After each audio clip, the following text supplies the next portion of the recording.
Os agentes do Departamento de Operações de Fronteira estavam realizando o patrulhamento pelo perímetro do Anel Viário de Dourados, pensando em coibir o tráfico de drogas e armas na segunda maior cidade do estado. Um veículo VW Gol foi abordado pelos militares. O condutor, um paranaense de 49 anos, não soube explicar o motivo da viagem do Paraná até Mato Grosso do Sul, o que motivou uma revista no automóvel. O Mocó, como é conhecido, compartimentos secretos feitos em veículos para o transporte ilícito. No carro foi encontrado um e nele acabou sendo localizado 15 tabletes de cocaína. O entorpecente pesou 16 quilos e 100 gramas e foi avaliado em R$ 827 mil. Diante do flagrante, o traficante resolveu colaborar e disse ter pego o Gol em Ponta Porã, já pronto com a droga, e levaria o carregamento de pasta base de cocaína até Londrina, onde receberia R$ 10 mil pelo transporte do ilícito. O autor foi preso e encaminhado à Delegacia de Repressão aos Crimes de Fronteira, DEFRON, para ser representado posteriormente à Justiça. A ação policial aconteceu dentro da Operação Horus do governo federal, em conjunto com os estados, que visa combater crimes transfronteiriços. A ação criminosa foi registrada na noite fria da última terça-feira na Avenida Albert Seib, no bairro Taverópolis. O alvo do criminoso foi uma farmácia, onde estavam funcionários e clientes. O suspeito agiu de forma rápida e tranquila. Ele entra no comércio normalmente, anda pelo corredor, pega alguns produtos que estavam nas prateleiras e depois segue até a atendente que estava no balcão da farmácia. Segundo as pessoas presentes, na hora do crime, o meliante fez menção de estar armado, mas não mostrou o armamento para a funcionária. Depois do ato, fugiu do local para rumo ignorado. A polícia militar foi acionada e realizou rondas na região à procura do autor, mas não foi localizado. O caso foi registrado na Delegacia de Polícia Civil, que procura agora, através da DERF, identificar e prender o acusado de ter roubado o comércio. Mês de junho, data que carrega a cor laranja, chega para lembrar dos perigos das queimaduras. Entre elas está a queimadura elétrica, que pode provocar até amputação de membros. Esse junho especial desse 2023, eles estão dando enfoque nas queimaduras elétricas, né? Tem dados do Ministério da Saúde de 2015 até 2020 que foram 19 mil acidentes, né, com queimaduras importantes. Desses 9 mil foram queimaduras elétricas. Com as festas juninas aí, a preocupação é ainda maior. O principal são os fogos, então eles são mais em adultos jovens e crianças que vão manipular os fogos, né? E aí acaba explodindo e o local mais atingido, que são os dados do Ministério, são as mãos. Então podem ser queimaduras menos graves, como bolhas apenas, ou até mesmo levar a amputações das mãos, de dedos das mãos, sequelas permanentes. Em tempos de confraternização, é comum vermos também o famoso bife na chapa, realizado com álcool líquido para fazer o preparo, o que pode esconder um verdadeiro perigo. Então, naquele primeiro momento, quando ele acende, não acontece nada. Geralmente é quando ele completa, que ele não enxerga aquela chama, que ela é transparente. Aí ele vai completar, gera uma explosão que pode atingir a pessoa que colocou o álcool e os que estão ao redor. E normalmente são queimaduras graves. Elas podem atingir a face, o tronco, os braços, né? Áreas extensas, levando até a queimaduras das vias respiratórias, necessitando intubação, muitas vezes internação prolongada, CTI, e em alguns casos mais extremos, o paciente pode ir até a óbito. Então, o importante é você não usar esse tipo de substância para você fazer o bife na chapa, né? De acordo com a Sociedade Brasileira de Queimaduras, no Brasil, boa parte das vítimas são homens, entre 19 e 59 anos. A maioria trabalha na construção civil e informal. Isso só falando das queimaduras elétricas, como é o caso do jardineiro Eloy. No mês passado, ele estava podando uma árvore e acabou acertando com o facão um fio de alta tensão de exatamente 11 mil volts. A árvore tinha cerca de 16 metros, eu estava a uns 10 metros de altura, né? E o fio faz uma barriga, e eu não vi a barriga que ele fez. Porque ele estava no meio entre as folhas, foi dar uma facãozada e caí desmaiado lá no chão. Lá. Para o Eloy, fica uma grande lição de vida. Foi um livramento, né? Fora o choque e a altura também que eu caí. Eu podia ter quebrado algum osso e não quebrei nada, graças a Deus. Foi só o choque mesmo e teve que abrir o braço, né? Senão era perigoso ter amputado o braço. O dia de trabalho do seu Francisco começou bem diferente. O improviso para vender os produtos como meias, gorros, carteiras, relógios, entre tantos outros itens, é a marca registrada do vendedor, que há anos tem uma banca na Praça Antônio João, no centro de Dourados. Na chuva e no frio, ele sempre dá um jeitinho. Quando não está chovendo, aumenta, né? Mas devido à chuva, hoje não tem ninguém, né? Qual é a melhor forma de se aquecer nesse tempo? Tomando um chazinho quente, um chocolate. A semana que começou com chuva e temperatura em declínio obrigou o douradense a, mais uma vez, tirar o casaco do armário. Aqui no centro de Dourados já dá para ter uma ideia do quão frio está. Mas a previsão é de que na sexta-feira a temperatura mínima chegue a 6 graus, com sensação térmica de 3. Para este agrometeorologista, o frio e a sensação térmica deve durar até a próxima semana, porém sem previsão de geada. Nessa semana, as temperaturas agora, a mínima prevista vai ser para sexta-feira, vai chegar em 6, 7 graus, e depois no final de semana já vai começar a se elevar a temperatura. Mas com essas temperaturas que estão previstas, aí, com mínima de 6, 7 graus, não há previsão de ocorrência de geada. Nestas condições climáticas, os mais prejudicados acabam sendo os que estão em situação de rua. De acordo com o coordenador da Defesa Civil de Dourados, ações estão sendo realizadas no município para entregar agasalhos e cobertores. Nós vamos intensificar, não só nós da Defesa Civil, a Guarda Municipal também faz esse trabalho na região central, em toda a cidade, na verdade, de acolhimento, né? Para aquele morador que está em situação vulnerável, ele possa receber um cobertor, um agasalho e suportar essas noites mais frias. Lembrando que se você tem em casa alguma roupa que não usa mais ou cobertores que estão sobrando e quiser doar, basta levar na Defesa Civil, no SAMU e também na Guarda Municipal.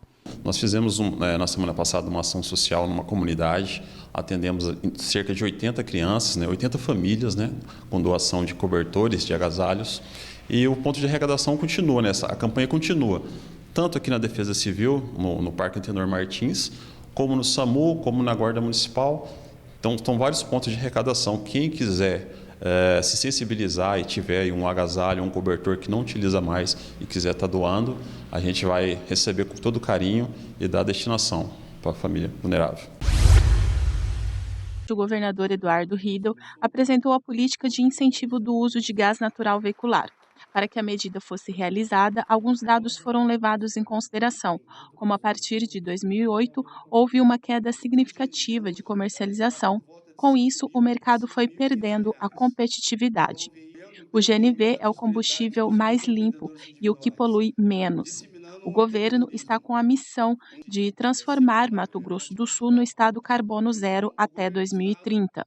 O governador Eduardo Riedel anunciou algumas ações, como isenção do IPVA e redução do ICMS para veículos que utilizam o GNV.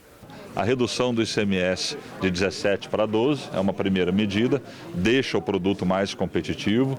A redução ou a isenção completa do IPVA para carros que estejam convertidos para uso a GNV é uma segunda medida, também dá um resultado importante para quem tem esses veículos. A extinção de todas as taxas do Detran para que haja fiscalização e conversão desses veículos, isso dá mais ou menos uns R$600 por veículo, isso vai ser completamente isento, uns 5 milhões de impacto para o Detran.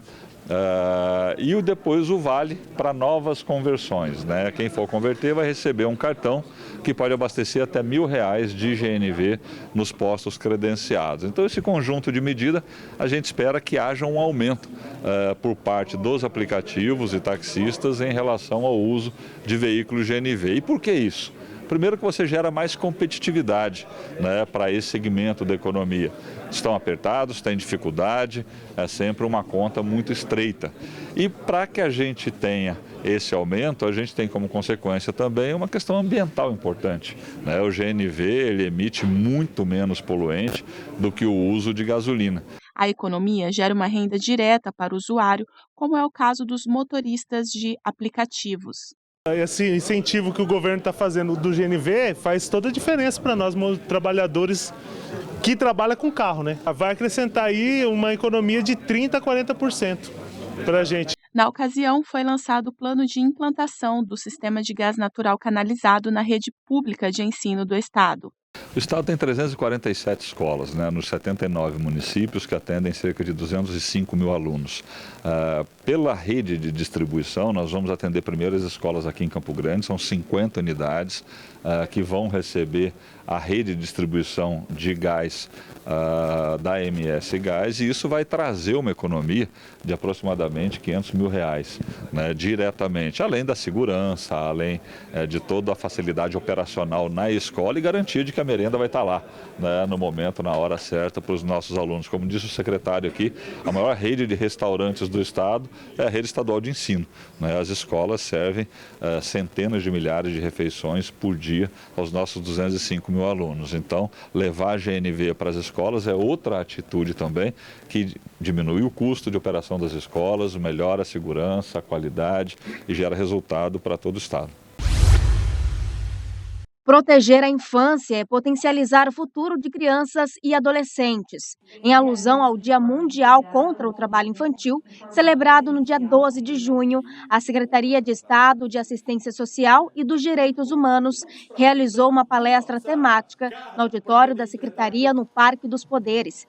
O evento teve como foco os direitos das crianças e os impactos do trabalho infantil. E é bem importante nós destacarmos dessa questão do trabalho, que é um trabalho degradante, que ele tem efeitos e consequências, tanto na parte física quanto na parte psicológica da criança, né?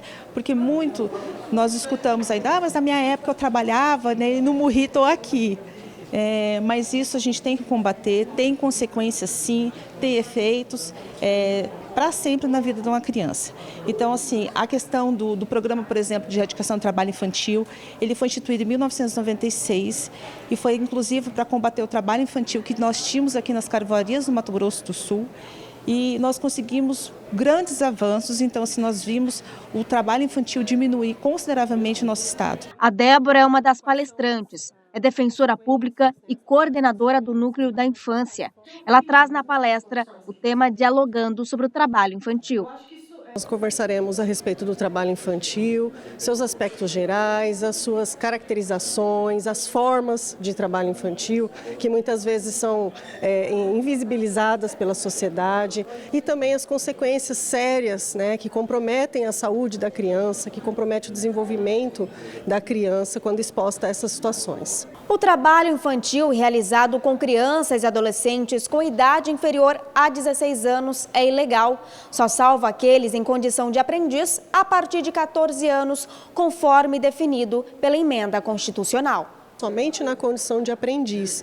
Então ele tem que ser supervisionado e a criança, né, o adolescente, ele tem que aprender uma atividade, né? Então ele tem um caráter principalmente pedagógico, diferente das condições em que a maioria dos casos a gente se depara. Criança precisa brincar e estar na escola. Ter uma infância assistida é um direito que não pode ser negado. Não tem nada mais importante que a criança. É gastar cada vez mais com a nossa infância, proteger a nossa infância, deixar a criança ser criança. A criança não pode trabalhar, a criança tem que sonhar, brincar, estudar, ser protegida da violência, porque senão a gente não vai mudar o mundo. Se a gente quer mudar as coisas, que é um mundo menos violento, pessoas menos malucas, sei lá, né, psicopatas, a gente tem que investir na infância, proteger a infância para que a infância possa florescer e a gente possa realmente ter um futuro bem melhor que o nosso presente. Então nós temos que combater, nós temos que enfrentar e nós temos que denunciar. A vida de um guerreiro. Esse é o título da 7ª obra de José Carlos Manhabusco, que conta um pouco da sua trajetória de 40 anos no mundo jurídico e outros acontecimentos, inclusive sua passagem pelo esporte, ao lado do ídolo flamenguista Arthur Antunes Coimbra, simplesmente o Zico. Eu tive a felicidade, inclusive, quando no Rio de Janeiro, de ter treinado com o nosso ídolo maior, né, que é o Zico.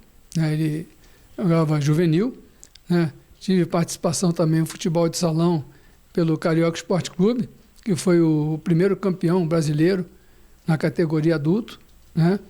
E vim para cá, a Mato Grosso do Sul, e em Ponta Porã jogamos no Aquidauã de Pedro Juan, jogamos na seleção de Pedro Juan de Salão, jogamos também no Operário de Ponta Porã, no Internacional, e a participação na seleção de Ponta Porã, a qual me orgulho muito de ter participado. E já em Dourados, jogávamos pelo Clube Indaiá, futebol de salão, e tivemos aí o privilégio de, na volta do Biratã do Profissional, integrar essa equipe, onde um treinador, se eu não me engano, não me falha a memória, era o Soco, né? Então, com relação ao futebol, a gente teve acho que uma participação muito bacana, tanto no futebol de campo, quanto no futebol de salão. José Carlos é, entre outras coisas, advogado, professor, autor de obras jurídicas e artigos na área do trabalho e direito processual civil. Porém, a sua vida acadêmica não começou por esse caminho. É muito interessante essa guinada, porque na época a gente fazia uma faculdade lá chamada Cândido Mendes, né? É uma estrutura, uma estrutura toda de madeira, parecia um forte na realidade. E a gente, do lado da economia, brincava com o pessoal de direito, dizendo que direito era igual botequim.